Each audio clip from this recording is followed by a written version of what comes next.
ஹரி ஓம் மகா காளி. கடந்த ஓரிரு நாட்களாக என்னோடு பேசக்கூடிய, தனியுரையாடல் நிகழ்த்தக்கூடிய நண்பர்கள் என்னைப் போலவே அந்த கிங்காங் வீட்டு திருமண நிகழ்வுகளை குறித்து பேசினார்கள். ரொம்ப மகிழ்ச்சியாக இருந்ததுங்க. நீங்கள் சொன்னது மாதிரி அந்த கிங்காங் வீட்டு திருமண காட்சிகளை பார்த்தபோது நமக்கு அவர் தெரிஞ்சவரும் இல்லை, வேண்டியவரும் இல்லை, சொந்தக்காரரும் இல்லை. ஆனால் அவர் ஏதோ ஒரு வகையில் நமக்கு ஒரு சந்தோஷம் கொடுத்ததுங்க. நீங்கள் சொன்னது உண்மைதான் என்று பேசினாங்க. கிங்காங் ஒரு பெரிய சாதனை புரிந்திருக்கிறார். அவர் திரைத்துறையில் வெற்றி அடைந்திருக்கிறார். தனி வாழ்வியலும் ஒரு பெரிய வெற்றி அடைந்திருக்கிறார். சிறந்த கணவராக, தந்தையாக, சிறந்த மகனாக 3 பாத்திரங்களிலும் மிக சிறப்பாக அவர் பங்களிப்பு செய்திருக்கிறார். அது நம்ம பெரிய ஒரு பெருமையோடு அவரை பார்க்குறோம், பாராட்டுறோம். அப்போ சொன்னேன், இதற்காக நம்ம அவர் வாழ்க்கையில் ஒரு தாழ்வு மனப்பான்மையை புறந்தள்ளி ஒரு பொழுதும் தாழ்வு மனப்பான்மைக்கு தன்னை ஆட்படுத்தி கொண்டு விடாமல் மிகுந்த தன்னம்பிக்கையோடு ஒரு வெற்றி நாயகனாக அவர் அந்த வெற்றி கனியை பறித்திருக்கிறார். வாழ்க்கை என்கிற ஒரு நெடும் பயணத்தில் அவர் எண்ணற்ற இடையூறுகள், தடை தாமதங்கள் எல்லாம் நீந்தி கடந்து உரிய இலக்கை அடைந்திருக்கிறார். அதற்காக அவரை நம்ம பாராட்டுறோம். கிங்காங்கை பார்த்தா நம்ம கையெடுத்து கும்பிடலாம். ஆனால் அந்த கிங்காங்கை திருமணம் செய்து கொண்டிருக்கிறாளே அந்த அம்மையார், கலா என்று பெயர், அந்த அம்மாவை பார்த்தா காலை தொட்டு கும்பிடணும்பான்னு சொன்னேன். என்ன சாமி இப்படி சொல்கிறீங்க அப்படின்னு கேட்டாங்க. இது சில ஓரிரு அன்பர்கள் எம்மோடு தனிப்பட்ட உரையாடல் பேசுகிற போது இந்த விஷயங்களை ரொம்ப ரசித்து பேசணும். அப்போ அவர் சொன்னாங்க, இதையே நீங்கள் பேசுங்க ஜனங்களுக்கு அப்படின்னாங்க. இந்த கிங்காங் ஒரு காலகட்டத்தில் தனக்கு திருமணத்துக்கு பெண் தேடி அலைந்திருப்பார்.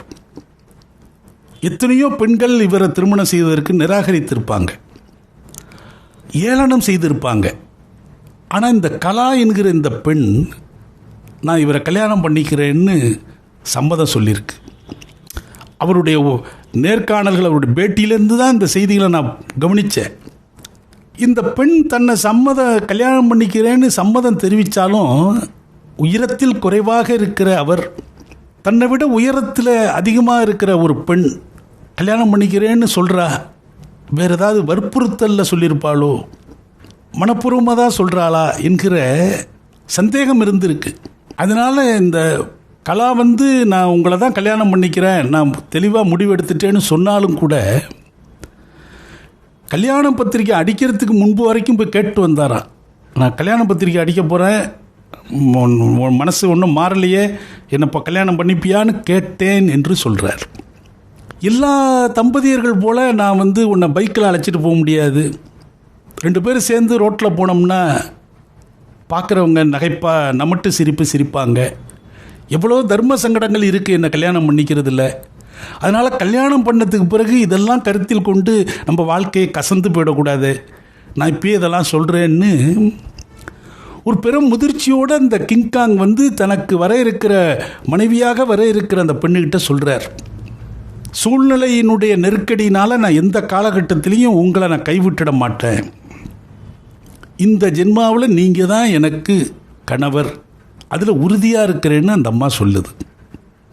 அற்புதமாக அவங்க திருமணம் செய்து கொண்டு ஒரு நீண்ட வாழ்வு வாழ்ந்து இன்றைக்கு அவங்களுடைய மூத்த மகளுக்கு திருமணம் செய்து வைத்திருக்கிறாங்க.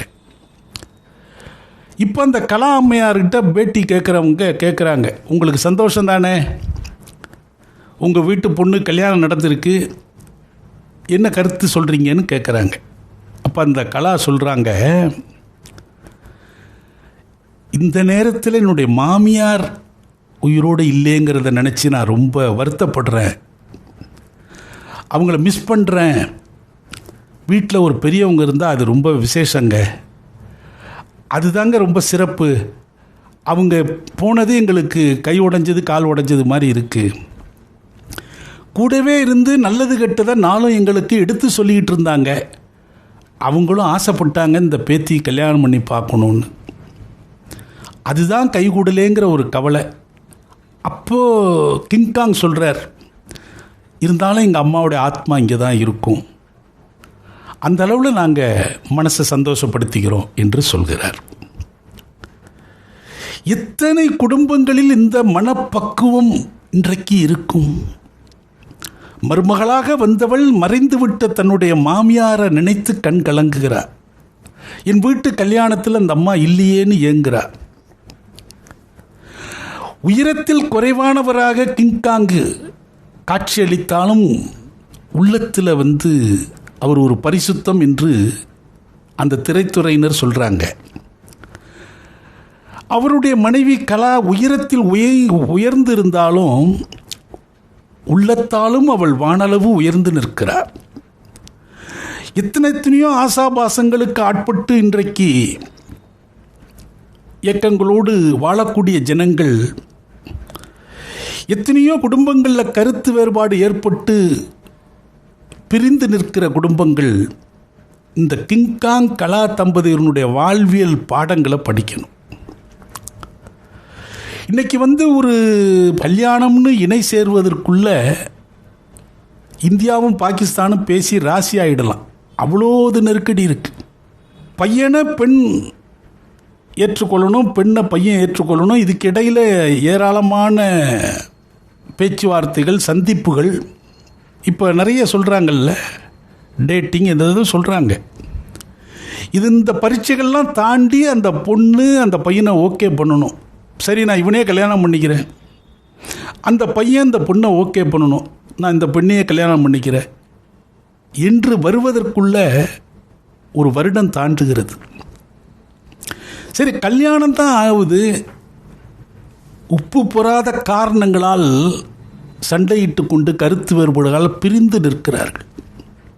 கிங்காங்க திருமணம் பண்ண அந்த கலா கருத்து வேறுபாடு வருவதற்கு எண்ணிலடங்காத காரணங்கள் சொல்லலாம். ஆனால் கிங்காங்கனுடைய வாழ்க்கையில் எந்த ஒரு விதமான ஒரு சங்கடங்களும் ஏற்படாமல் ஒரு கருத்தொற்றுமை தம்பதியர்களாக அவங்க வாழ்ந்திருக்கிறாங்க அப்படிங்கிறத அவங்களுடைய உரையாடல்கள் மூலம் நம்ம உற்று நோக்க முடிகிறது. ஒரு அற்புதமான ஒரு வாழ்வியல் தம்பதியர்கள் அவங்க. வளரும் தலைமுறை, வருங்கால தலைமுறையினர் இதுபோன்று வாழ்வியலில் வெற்றி அடைந்து வாழ்ந்து கொண்டிருக்கிறார்களே, இவர்களுடைய வாழ்வியல் சூட்சமங்களை, அனுபவங்களை கேட்டு அறியணும். ஒரு அற்புத தம்பதிகளாக நாம் அவங்கள என்றென்றும் பார்ப்போம். அவங்க நீடூழி வாழணும். அவருடைய மகள் திருமணத்திற்கு ஒரு குழந்தை பாவத்தோடு ஆசையாக பலரையும் தேடி தேடி ஓடி ஓடி போய் அவர் பத்திரிகை கொடுத்த அந்த பாங்கு, அந்த அழகு, அவரிடம் குனிந்து பத்திரிகை வாங்கியவர்கள், முட்டி போட்டு வாங்கியவர்கள், இப்படி பல செல்வாக்கு மிகுந்த நடிகர்கள் அந்த நிகழ்ச்சிக்கு வரல. சரி, அப்படியே சில பேர் செல்வாக்கான மனிதர்கள் அந்த நிகழ்ச்சிக்கு வந்திருக்கிறாங்க. வந்தவங்க அந்த மேடையில் என்ன செய்கிறாங்க? ஒரு பூங்கொத்து கொடுக்குறாங்க, பொக்கே. இந்த பொக்கே கொடுக்குற ஒரு கலாச்சாரம் நம்மளுடைய சமூகத்தில் அண்மை காலத்தில் பெருகி கொண்டு இருக்கிறது. அதை பார்க்கும்போதெல்லாம் எமக்கு ரொம்ப மன அழுத்தம் ஏற்படும். ஏன்டா இந்த பொக்கே கொடுக்குறீங்களே, இதனால் ஏதாவது ஒரு பைசாவுக்கு பிரயோஜனம் உண்டா? அந்த பூங்கொத்து என்று கொடுக்கப்படுகிற அந்த பூக்களில் ஏதாவது வாசமாவது இருக்குமா? குறைந்தபட்சம் 2 நாளைக்கு அதை வீட்டில் வச்சா அந்த வீடே நறுமணத்தினால் நிரம்பி வழியும் அப்படின்னு சொல்ல முடியுமா? ஒரு வாசமற்ற ஆனால் 2 நாள் வாடாமல் இருக்கிற ஒரு பூக்களினுடைய தொகுப்பாக அந்த பொக்கே கொடுக்கப்படுது. 2 நாள் 3 நாள் கழித்து அந்த காம்புகள் வதங்கி அழுகி போகிற போது வச்சிருந்தால் அது வீடே நாற்றம் எடுக்கும். அப்படிப்பட்ட ஒரு பொருளை 2 நாள் கழித்து வாடி வதங்கி குப்பைக்கு போகிற ஒரு பொருளை எதற்கு நீ பரிசு என்றோ அல்லது அந்த தம்பதியருடைய வாழ்க்கை வாழ்வாங்க வாழணும் என்றோ வாழ்த்தி கொடுக்கறதுக்கு என்ன பொருந்துது? அது எந்த பொருத்தமும் இல்லாத அந்த பூங்கத்து கொடுக்கறது என்னப்பா பிரயோஜனம்? அப்படி இந்த பூங்கத்து கொடுப்பவர்கள் எல்லாம் நாளொன்றுக்கு 10,000 சொந்த வாழ்க்கைக்கு செலவு செய்யக்கூடிய தகுதி உடையவர்கள் தான் வந்து கொடுக்குறான். ஒரு பெரிய காரில் வர அவனுக்கு டிரைவரு, ஆளு, தேலு, இவ்வளோது செட்டப்போட வரக்கூடியவர்களுக்கு அனுதின வாழ்க்கையில் அவங்களுக்கே ஒரு நாளைக்கு 10,000 ரூபாய்க்கு மேலே செலவு ஆகும். அப்படியான மானுடர்கள் வந்து ஒரு 1000 ரூபாய்க்கு பூங்கத்தை கொடுக்குறான். நம்ம என்ன சொல்கிறோம், அத்தகைய மானுடர்களுக்கு நாம் கொடுக்குற ஒரு விண்ணப்பம், தயவுசெய்து உன்ன மாதிரி வசதி இருக்கிறவன், அவனுக்கு பணங்காசு தேவையில்லை, பொன்பொருள் தேவையில்லை, அவனை வெறும் கையை நம்ம கொடுக்கறது வேண்டியதில்லை, ஒரு பூக்கொத்தை கொடுப்போங்கிற இடத்துல கொடுத்தீங்கன்னா அது கொஞ்சம் பொருந்தும். ஏன்னா இந்த பூங்கொத்து விற்பனை செய்கிற ஒரு தொழிலும் அந்த சமூகத்தில் இருக்குது, அதுக்கு எதிராக நம்ம பேசக்கூடாது. ஆனால் ஒரு பொருள் தேவை உடையவர்கள், நடுத்தர நலிந்த வாழ்க்கையில் இருக்கிற வீட்டு நிகழ்ச்சிகளுக்கு நீங்கள் போகிறீங்க. அப்படி போகிற போது நீங்கள் ஒரு பெரிய ₹1,00,000 பெட்டியில் வச்சு கொடுங்கன்னு சொல்ல வரலை, கொடுத்தா சந்தோஷந்தான். குறைந்தபட்சம் பயனுடைய ஒரு பொருளை கொடுக்கலாம். அப்படி என்ன கொடுக்கலாம்? பாதாம், பிஸ்தாம், இது மாதிரி சில பொருட்கள் இருக்க, விதைகள் இருக்க, ட்ரை நட்ஸுன்னு சொல்கிறானே, அது ஒரு ₹2,000 பொறுமானம் உள்ள ஒரு அட்டைப்பெட்டியை வாங்கி கொடுக்கலாம். அதுவாவது இந்த கல்யாணம் முடிஞ்சு ஒரு 4 நாள் யாராவது ஒருத்தர் சாப்பிடுவான். அந்த மாதிரி ஒரு பயனுடைய, இல்லை ஒரு நல்ல தரமான ஆர்கானிக்கு பாஸ்மதி ரைஸ் ஒரு 10 கிலோ வாங்கி கொண்டு போய் கொடு. அது அந்த வீட்டில் 2 நாளைக்கு உழ வைக்கப்படும். அப்படி சமைக்கிற போது இன்னார் வாங்கி கொடுத்தாங்கப்பா, அதுதான் நான் இன்றைக்கி பிரியாணி செஞ்சோம்னு சொல்லி மகிழ்ந்து சாப்பிடுவார்கள். அது மாதிரி ஏதோ ஒரு பயனுடைய உணவு சார்ந்த பொருட்களை கூட கொடுக்கலாமே. இன்றைக்கி வந்து விஷமற்று விளைந்த பொருட்கள்ங்கிறது தங்கத்தை விட உயர்வாக இருக்குது. அது மாதிரி ஒரு நல்ல ஆர்கானிக் பொருட்களை வாங்கி ஒரு செட்டை வாங்கி கொண்டு போய் வீட்டுக்கு உபயோகமான பொருட்களை அலங்காரமாக மேடையில் கொடுக்கலாம். இப்போ பெரிய மனிதர்களுக்கு திருமணம்லாம் இருக்க, அது கூட இந்த நண்பர்களோடு பேசுகிற போது தான் அந்த செய்தியை சொன்னாங்க. இப்போ இந்த அம்பானி வீட்டு திருமணம் இந்த மாதிரிலாம் இருக்குல்ல, அது மாதிரி நம்ம நாட்டிலேயே பெரிய செல்வந்தர்கள் வீட்டு திருமணத்தில் நாட்டில் இருக்கிற அத்தனை நடிகர் நடிகைகள் பிரபல மனிதர்கள் பலரும் பங்கு பெறுகிறார்கள் அல்லவா. அதில் வந்து ஒரு செய்தி சொல்லப்படுது. என்ன சொல்கிறாங்க, இப்போ ஒரு உச்ச நடிகர் நம்ம வீட்டு கல்யாணத்தில் வந்து கலந்துக்கிட்டால் நமக்கு பெருமை. ஆனால் அவர் வந்து வரணும். அப்போ அவர் வர்றதுனால அவருக்கு ஏதாவது ஒரு லாபம் இருக்கணும்.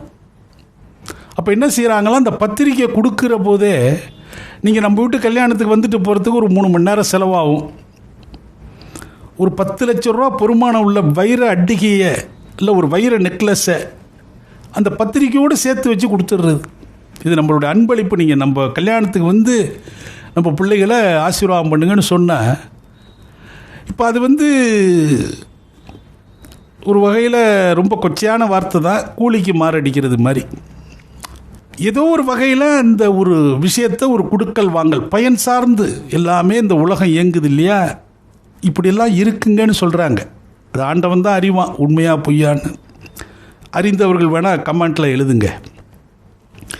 சில பெரிய மனிதர்கள் வீட்டு, செல்வந்தர் வீட்டு நிகழ்வுகளுக்கு முன்பின் அறிமுகம் இருக்கோ இல்லையோ, அன்னைக்கு போய் நீங்கள் வரணும்னு இந்த டே 1 தான் அவங்க அறிமுகமே. பத்திரிக்கை கொடுக்குற அன்றைக்கி தான் மூஞ்சிக்கு மூஞ்சி பார்ப்பாங்க. ஆனால் அந்த வீட்டு கல்யாணத்துக்கு போகிறாங்கல்ல, அது என்னடா கதைன்னா, அதுக்கான ஒரு வெகுமதி கொடுக்கப்படுகிறது. நீங்கள் வந்துட்டு சும்மா வர வேண்டியது இல்லைங்க, உங்களுக்கு என்ன உண்டோ எல்லாம் நாங்கள் செஞ்சிடுறோம். இந்த திரைத்துறையில் இந்த கிங்காங் வந்து ஒரு 20-30 வருஷமாக இருந்திருக்கிறாரு. அவர் வந்து ஒரு நலிந்த கலைஞர் தான். அவன் வீட்டில் ஒரு விசேஷம் வச்சுருக்கிறான். நீங்கள் எல்லாம் என்ன தான் பண்ண போகிறீங்க? ஏண்டா நாளும் பொழுதும் உங்களுக்காகவே வாழ்ந்து என்ன செய்ய போகிறீங்க? ஒரு நாள் அந்த மாதிரி ஒரு இடத்துல போய் உங்களுடைய அன்பை பரிமாறுகிற போது எத்தனை பேருடைய ஆத்மாவுடைய ஆசீர்வாதம் உங்களை வந்து சேரும். இப்போ எனக்கு கூட முதல்வர் மீது நிறைய அரசியல் ரீதியாக மாறுபட்ட கருத்து நிறைய உண்டு. ஆனால் இந்த கிங்காங் வீட்டு திருமணத்தில் போய் அவர் கலந்து கொண்டாருங்கிறத கண்களால் பார்த்ததும் மனசார ஆசீர்வாதம் பண்ணேன். கடந்த ஒரு மண்டலம் உன்னை சேர்ந்த பாவ செயல்கள் எல்லாம் நீங்கி விட்டது அப்படின்னு நினச்சேன். அரசனாக இருக்கிற போது யார் எந்த பாவம் செஞ்சாலும் அதில் பங்கு போய் சேரும் அரசனுக்கு. அத்தகைய தோஷங்கள் இப்படி ஒரு நிகழ்வில் போய் நீ கலந்து கொண்டு அவங்க மனசை குளிர வச்சு இல்லை, அந்தஸ்து பார்க்காம அதுக்கு ஒரு பலன் உனக்கு இயற்கை கொடுக்கும் என்று எண்ணிக்கொண்டேன். நான் எழுத்தாளர் கோவி மணிசேகரனோட சிறிது காலம் நெருக்கமாக பழகியிருக்கிறேன். அவருக்கு 5 பெண்கள் 3 மகன்கள். அவர் சொல்லுவார், நான் சாப்பாட்டுக்கு ரொம்ப கஷ்டப்பட்டேன்டா, என்னுடைய 5 பெண் கல்யாணத்தையும் எம்ஜிஆர் தாண்டா பண்ணி வச்சார் அப்படிம்பார். என்னையா சொல்கிறீங்க? கல்யாணம் ஒரு கோயிலில் தான் ஏற்பாடு பண்ணியிருப்பேன், எனக்கு பெரிய வசதி கிடையாது. பொண்ணுக்கு பத்திரிக்கை ரெடி பண்ணிட்டு எம்ஜிஆரை பார்த்து கொடுக்கணும். அது கொடுக்கறதுக்கு 2 நாள் ஆகும். மெனக்கட்டு கொடுக்கணும், அவரை பார்க்க முடியாது, போய் நின்னா பெரிய கூட்டம் இருக்கும். நம்ம எல்லாம் சொல்லுவோம், அன்றைக்கு அவர் கமிட்டடாக இருப்பார், வேறு கேட்டில் வெளியில் போயிடுவார். 1 நாள் 2 நாள் முயற்சி பண்ணால் 1 நாள் பாத்திர முடியும். பார்த்து இது மாதிரி பொண்ணு கல்யாணம் தலைவரை நீங்கள் தான் உங்கள் ஆசீர்வாதத்தில் தான் நடக்கணும்னு சொன்னால் போதும், அந்த கல்யாணத்துக்கு என்ன செலவோ அதை அந்த நிமிஷமே கொடுத்துருவார். நீங்கள் கல்யாணத்துக்கு அவசியம் வரணும்னு நான் சொல்லுவேன். நான் வச்சிருக்கிறது சாதாரண இடமா இருக்கும், அங்கே அவர் வர்றது அவ்வளோ சிரமம். ஆனால் நீங்கள் தான் நடத்தணும் வரணும்லாம் நான் சொல்லுவேன். நான் வர்றது சொல்ல முடியாதுப்பா, நீ கல்யாணத்தை நடத்து அப்படின்னு சொல்லிடுவார். ஆனால் ஓரிரு திருமணத்திற்கு சர்ப்ரைஸாக நின்றார் என்று சொன்னார். அதுக்கு என்ன காரணம் சொன்னாரா, நான் வர்றேன்னு உனக்கு வாக்கு கொடுத்துருந்தேன்னா நீ ஒரு வெட்டி செலவு பண்ணியிருப்ப என்னை வரவேற்கிறேன்னு, அதனால் எனக்கு வர முடியாதுப்பான்னு நம்ம சொல்லிட்டோம்னா நீ சிம்பிளாக பண்ணுவ, நம்ம வரப்படி வந்துக்கலாமேன்னு வந்தேன்னு சொன்னதாக பகிர்ந்து கொண்டார். ஒரு அடித்தட்டிலேருந்து வந்த அந்த தலைவர்களாக நின்று இன்றைக்கு மக்கள் மனசில் இடம் பிடித்திருக்காங்கன்னா அவங்கள்ட்ட ஒரு உயரிய பண்பு இருந்திருக்குங்கிறத நம்ம கவனிக்கணும். ஒரு துறையில் இருக்கிறீங்க, பணக்காரன் வீட்டு கல்யாணம் 10 கல்யாணம் நடக்குது, போகலையா, ஒன்றும் குறையில்லை. அந்த துறையில் இருக்கிறவன் நலிந்து இருக்கிறவனுக்கு வீட்டு நிகழ்வுகளில் போய் தலை காட்டினா என்னப்பா ஆகிட போகுது? கல்யாணம் விடு. இந்த போண்டாமணி மாதிரி கடைநிலையில் சில நகைச்சுவை நடிகர்கள் இறந்து போனாங்க, யாருமே எட்டி பார்க்கல. இது ஒரு ஆபத்தான மானுட சம்பிரதாயங்கள் கலாச்சாரத்தை இந்த பெருநிலையில் இருக்கிறவர்கள் கட்டி அமைத்து கொண்டிருக்கிறார்கள். ஒரு பண்பாடு மீட்சியாக இது நடைபெறணும். எதுவுமே கிடையாதுடா, என்ன எடுத்துகிட்டு வந்தோம், என்ன எடுத்துகிட்டு போக போகிறோம், ஒன்றும் கிடையாது. வாழ்கிற காலத்தில் நம்மளோட கலைஞனாக பயணிச்சிருக்கிறான், நம்ம அளவுக்கு சௌரியமாக இல்லை, அவனுக்கு ஏதோ ஒரு துயரம் வந்திருக்கு, ஏதாவது செய்வோம். அவன் வீட்டில் ஒரு சுப நிகழ்ச்சி நடக்குது, நம்ம ஏதாவது செய்வோம் அப்படின்னு நினைக்கிறதுக்கு என்ன இருக்குது? உன்னிடம் இருக்கிற அனைத்து செல்வமும் யார் கொடுத்தது? இந்த ஜனங்கள் கொடுத்தது தானே. அதனால் எந்த வீட்டு ஜனங்க வீட்டில் துக்கம் நடந்தாலும் போய் நீ நிற்கணும்னு கட்டாயம் இல்லை. உன் துறையில் இருக்கிறவனுக்கே, உனக்கு அக்கம் பக்கம் இருக்கிறவனில் 4 பேருக்கு நீ கை தூக்கி விடலாமே. இத்தகைய சிந்தனைகள் எல்லாம் இந்த கிங்காங் கலா தம்பதியர் வீட்டு திருமண நிகழ்வை ஒட்டி எமக்குள் அலைமோதி கொண்டிருந்தது. அதை உங்களோடும் நான் பகிர்ந்து கொண்டதில் எனக்கு மன நிறைவு, மன விடுதலை அமைந்திருக்கிறது. உள்ளுக்குள் இருந்து அந்த அழுத்தம் குறைந்திருக்கிறது.